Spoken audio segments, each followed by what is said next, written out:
Mae Ben o Glwb Criced Llangennech yn dod â mwy na hyfforddi. Mae'n meithrinethau gwaith gadarn, disgybliaeth a chwarae teg gyda ffocws ar hwyl a chynwysoldeb. Yn fodel rôl, mae'n hyrwyddo parch a gwaith tîm, a wedi datblygu tîm merched cyntaf y clwb. Mae ei ymrwymiad yn ymestyn i hyfforddiant gaeaf a cynghreiriau dan do. O dan ei ddylanwad, mae'r clwb wedi gweld cynnydd mewn cyfranogiad a brwdfrydedd.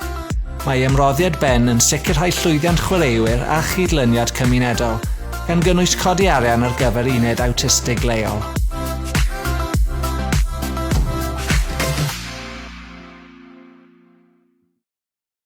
Gavin, serving as the juniors chairman at Trimsaran RFC, spearheads an inclusive rugby initiative alongside his wife Laura. Leading as under-12s coach, first aider, fundraiser and fixture secretary, Gavin shapes the club's not-for-profit ethos, offering free rugby for under-5s to under-11s.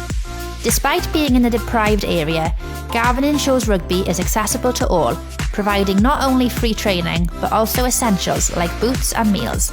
Gavin's dedication goes beyond rugby, profoundly impacting children's well-being, instilling positive change and a sense of community. Mae Lisa, capten tîm criced pêl-feddal merched ac is-gadeirydd Clwb Criced Llandeilo yn rym deinamig y myd criced Cymru. Trawsnewidodd dîm y merched yn gystadleuwyr frwd gan sicrhau ail-athrydydd safle yng nghyngheiriau'r gaeaf a'r haf. Mae ymroddiad Lisa yn ymestyn i hyfforddi tîm dan 13 oed a chynrythio'r tîm dan 11 oed. Hi yw is-gadeirydd benywaidd cyntaf yn hanes y clwb.